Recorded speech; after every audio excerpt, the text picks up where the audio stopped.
ហេតុអ្វីចិនមិនបង្ខំឲ្យអ៊ីរ៉ង់បញ្ចប់សង្គ្រាមជាមួយសហរដ្ឋអាមេរិក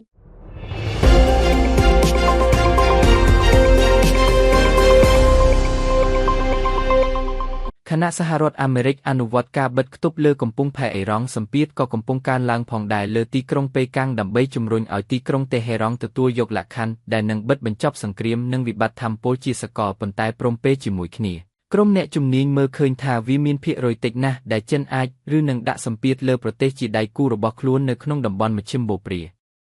លោកដេងឡុងជាសាស្ត្រាចារ្យម្នាក់មកពីវិទ្យាស្ថានសិក្សាពីតំបន់មជ្ឈិមបូព្រានៃសាកលវិទ្យាល័យសិក្សាអន្តរជាតិសៀងហៃបាននិយាយថាការស្នើឲ្យចិនដាក់សម្ពាធលើអ៊ីរ៉ង់គឺជាការភ័ន្តច្រឡំលើគោលនយោបាយនិងគោលជំហររបស់ចិនហើយការជួយសហរដ្ឋអាមេរិកឬអ៊ីស្រាអែលមិនមែនជាបំណងរបស់ចិនទេពីព្រោះចិនបានជំទាស់នឹងសង្គ្រាមនេះតាំងពីដំបូងមកម្លេះផ្ទុយពីអាមេរិកដែលរក្សាអំណាចរបស់ខ្លួនតាមរយៈប្រព័ន្ធសម្ព័ន្ធមិត្តការពារគ្នាទៅវិញទៅមកចិនមានសម្ព័ន្ធមិត្តចងភ្ជាប់ដោយសន្ធិសញ្ញាតែមួយគត់នោះគឺកូរ៉េខាងជើង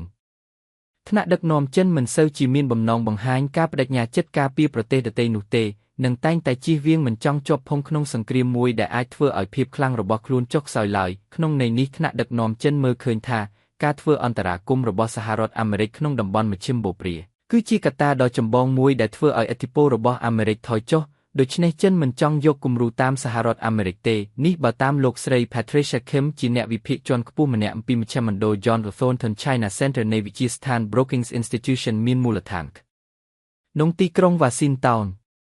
ជាការពិតណាស់ចិនក៏រងផលប៉ះពាល់ពីសង្គ្រាមអ៊ីរ៉ង់ដែរចិនមានរបស់ជាច្រើនដែលអាចនឹងត្រូវបាត់បង់ប្រសិនបើសង្គ្រាមអ៊ីរ៉ង់នៅតែបន្តច្រកសមុទ្រ Hormuz ជាផ្លូវទឹកដ៏សំខាន់មួយសម្រាប់ថាមពលនិងទំនិញរបស់ចិនពោលគឺ1/3នៃប្រេងឆៅនាំចូលសរុបរបស់ចិនមានប្រភពមកពីតំបន់ឈូងសមុទ្រពេកលើសពីនេះទៅទៀតបច្ចុប្បន្នជាពេលវេលាមួយដែលចិនត្រូវពឹងផ្អែកលើការនាំចេញដើម្បីជំរុញកំណើនសេដ្ឋកិច្ចផងនោះការឡើងថ្លៃតម្លៃថាមពលអាចនឹងធ្វើឲ្យតម្រូវការទំនិញចិនមានការថយចុះដោយសារតែទំនិញឡើងថ្លៃលោកស្រី Johnson ជាអ្នកជំនាញម្នាក់មកពីស្ថាប័ន Stimson Center ក្នុងទីក្រុង Washington យល់ថាចិនមានប្រេងបម្រុងទុកយុទ្ធសាស្ត្រប៉ុន្តែស្តុកប្រេងបម្រុងនេះមិនមែនមិនចេះរីកស្ងួតនោះទេលោកស្រីបន្ថែមថាចិនមិនចង់ឃើញអត្ថប្រយោជន៍ឡើយហើយក៏មិនចង់ឃើញសង្គ្រាមមួយដែលជាមូលដ្ឋានគំរាមកំហែងដល់ផលប្រយោជន៍របស់ខ្លួននោះដែរម្ល៉េះហើយជាសញ្ញាមួយបង្ហាញពីការកើនឡើងការព្រួយបារម្ភក្រុមមន្ត្រីចិនបានចូលរួមក្នុងសកម្មភាពការទូតភ្លាមៗបន្ទាប់ពីកិច្ចចរចាសហរដ្ឋអាមេរិកនិងអ៊ីរ៉ង់ក្នុងប្រទេសប៉ាគីស្ថានកាលពីសប្តាហ៍មុនបរាជ័យដោយមិនអាចសម្រេចបានកិច្ចព្រមព្រៀងសន្តិភាពរដ្ឋមន្ត្រីការបរទេសចិនលោកវ៉ាងយ៉ៃនៅក្នុងកិច្ចសន្ទនាតាមទូរស័ព្ទមួយបានជំរុញឲ្យសម្ភាគីប៉ាគីស្ថានរបស់ជួយថែរក្សាវឌ្ឍនភាពដែលទទួលបានមកយ៉ាងលំបាកក្រោយមានបទឈប់បាញ់បណ្ដោះអាសន្នមួយកាលពីសប្តាហ៍មុនដោយឡែកក្នុងកិច្ចសន្ទនាជាមួយរដ្ឋមន្ត្រីការបរទេសអ៊ីរ៉ង់កាលពីថ្ងៃទី15ខែមេសាឆ្នាំ2026លោកវ៉ាងបាននិយាយថាចិននឹងបន្តគាំទ្រអ៊ីរ៉ង់ប៉ុន្តែលោកប្រមុខការទូតចិនក៏បានជំរុញឲ្យបើកច្រកសមុទ្រ Hormuz ឡើងវិញផងដែរដោយសង្កត់ធ្ងន់ថាសេរីភាពធ្វើនាវាចរគួរតែទទួលបានការការពារប៉ុន្តែការបង្វែរចំណាប់អារម្មណ៍របស់ Washington ក៏ជាឱកាសមួយផងដែរតាមពិតទៅសង្គ្រាមអ៊ីរ៉ង់ក៏បានផ្ដល់ផលចំណេញដល់ចិនផងដែរពីព្រោះការជាប់គាំងណាមួយរបស់សហរដ្ឋអាមេរិកនៅក្នុងតំបន់មជ្ឈិមបូព្រាបានបង្វែរការផ្ដោតអារម្មណ៍របស់ទីក្រុង Washington ចេញពីតំបន់ Indo-Pacific ឬចេញពីការគំញើញទប់ស្កាត់ការសម្លុតគំរាមរបស់ចិនដើម្បីគ្រប់គ្រងតៃវ៉ាន់ដែលប៉េកាំងចាត់ទុកថាជាផ្នែកមួយនៃទឹកដីរបស់ខ្លួនសង្គ្រាមអ៊ីរ៉ង់បានផ្ដល់ឱកាសឲ្យចិនប្រើប្រាស់សកម្មភាពយោធារបស់សហរដ្ឋអាមេរិកដើម្បីបង្ហាញប្រាប់ពិភពលោកថាខ្លួនជាប្រទេសគាំទ្រសន្តិភាពនិងលើកកម្ពស់ស្ថិរភាពពិភពលោកបើប្រៀបធៀបទៅនឹងសហរដ្ឋអាមេរិកមិនតែប៉ុណ្ណោះសង្គ្រាមនេះក៏បានធ្វើឲ្យបណ្ដាប្រទេសមួយចំនួនក្នុងនោះរួមមានទាំងសម្ព័ន្ធមិត្តរបស់អាមេរិកខ្លួនឯងខកចិត្តចំពោះលោកត្រាំហើយចិនសង្ឃឹមថាការខកចិត្តនេះនឹងជំរុញឲ្យពួកគេងាកមករកខ្លួនដែលជាដៃគូមួយគួរឲ្យទុកចិត្តបានខ្ញុំគិត50ល្អនិងអាក្រក់នេះជាការយល់ឃើញរបស់លោកឈិនថេងជាអ្នកជំនាញម្នាក់អំពីសហរដ្ឋអាមេរិកនិងចិនមកពីសាកលវិទ្យាល័យ Fudan ក្នុងទីក្រុងសៀងហៃលោកបាននិយាយថាខណៈការកើនឡើងតម្លៃថាមពលបង្កផលប៉ះពាល់ដល់សេដ្ឋកិច្ចចិនការមិនពេញចិត្តរបស់បណ្ដាប្រទេសដទៃចំពោះសហរដ្ឋអាមេរិកអាចនឹងជំរុញឲ្យប្រទេសទាំងនោះពង្រឹងទំនាក់ទំនងជាមួយចិនដែលការនេះអាចនឹងជួយពង្រីកឥទ្ធិពលចិនជាសកលតាមអ្នកជំនាញរូបនេះវាក៏បង្ហាញដែរថាចិនយ៉ាងហោចណាស់ក្នុងពេលបច្ចុប្បន្នជាប្រទេសមួយមានទំនួលខុសត្រូវអាចជឿទុកចិត្តបានមានហេតុផលនិងសន្តិភាពនិយមជាងសហរដ្ឋអាមេរិកចិនមិនចង់ត្រូវបានគេស្ដីបន្ទោស បើកិច្ចចរចាសន្តិភាពបរាជ័យនៅពេលដែលក្រមមន្ត្រីអេរ៉ង់កោតសរសើរចិនសម្រាប់ការជួយជំរុញឲ្យមានកិច្ចព្រមព្រៀងបិទឈប់បាញ់កាលពីសប្តាហ៍មុនប៉េកាំងមិនបានទទួលស្គាល់តែក៏មិនបានប្រកែកចំពោះទូនីតិរបស់ខ្លួននោះដែរអ្នកនាំពាក្យម្នាក់នៃក្រសួងការបរទេសចិនគ្រាន់តែនិយាយថាចិនបាននិងកំពុងធ្វើការយ៉ាងសកម្មដើម្បីនាំវិបត្តិទៅរកទីបញ្ចប់ក្រុមអ្នកជំនាញយោធាការប្រកាន់យកជំហរមិនចូលរួមដោយផ្ទាល់នេះអាចសន្មត់បានថាទីក្រុងប៉េកាំងបារម្ភខ្លាចថាអាចបាក់មុខឬបានគេស្ដីបន្ទោសប្រសិនបើកិច្ចចរចាសន្តិភាពឬបទឈប់បាញ់ទទួលបរាជ័យដោយចិនសុខចិត្តចូលរួមដោយប្រយោលក្នុងកិច្ចចរចាហើយជំរុញជាសាធារណៈឲ្យភាគីជម្លោះត្រឡប់ទៅរកទៅចរចាកត្តាសមត្ថភាពយោធាក៏ជាមូលហេតុមួយធ្វើឲ្យចិនស្ទាក់ស្ទើរក្នុងការចូលរួមពាក់ព័ន្ធនឹងជម្លោះក្នុងតំបន់មជ្ឈិមបូព៌ាផងដែរចិនបានពង្រីកសមត្ថភាពយោធាយ៉ាងឆាប់រហ័សតែចិនមិនមានបណ្ដាញមូលដ្ឋានទ័ពនៅក្រៅប្រទេសដូចជាសហរដ្ឋអាមេរិកឡើយ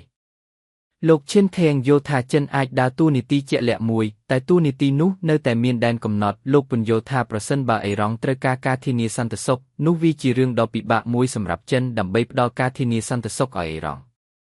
មួយវិញទៀតប្រសិនបើសហរដ្ឋអាមេរិកចង់ឲ្យអេរ៉ង់បោះបង់ចោលកម្មវិធីនុយក្លេអ៊ែរចិនក៏ប្រហែលជានឹងមិនបង្ខំឲ្យអេរ៉ង់បោះបង់ចោលនោះដែរចិនមិនចង់ត្រូវបានគេស្ដីបន្ទោសបើកិច្ចចរចាសន្តិភាពបរាជ័យនៅពេលដែលក្រមមន្ត្រីអេរ៉ង់កោតសរសើរចិនសម្រាប់ការជួយជំរុញឲ្យមានកិច្ចព្រមព្រៀងបទឈប់បាញ់កាលពីសប្តាហ៍មុនប៉េកាំងមិនបានទទួលស្គាល់តែក៏មិនបានប្រកែកចំពោះតួនាទីរបស់ខ្លួននោះដែរអ្នកនាំពាក្យម្នាក់នៃក្រសួងការបរទេសចិនគ្រាន់តែនិយាយថាចិនបាននិងកំពុងធ្វើការយ៉ាងសកម្មដើម្បីនាំវិបត្តិទៅរកទីបញ្ចប់ក្រុមអ្នកជំនាញយោធាការប្រកាន់យកជំហរមិនចូលរួមដោយផ្ទាល់នេះអាចសន្មត់បានថាទីក្រុងប៉េកាំងបារម្ភខ្លាចថាអាចបាក់មុខឬត្រូវបានគេស្ដីបន្ទោសប្រសិនបើកិច្ចចរចាសន្តិភាពឬបទឈប់បាញ់ទទួលបរាជ័យដោយចិនសុខចិត្តចូលរួមដោយប្រយោលក្នុងកិច្ចចរចាហើយជំរុញជាសាធារណៈយីភាគីចំនួនត្រឡប់ទៅរកទៅចរចាកត្តាសមត្ថភាពយោធាក៏ជាមូលហេតុមួយធ្វើឲ្យចិនស្ទាក់ស្ទើរក្នុងការចូលរួមពាក់ព័ន្ធនឹងជម្លោះក្នុងតំបន់មជ្ឈិមបូព៌ាផងដែរចិនបានពង្រីកសមត្ថភាពយោធាយ៉ាងឆាប់រហ័សតែចិនមិនមានបណ្ដាញមូលដ្ឋានទ័ពនៅក្រៅប្រទេសដូចជាសហរដ្ឋអាមេរិកឡើយ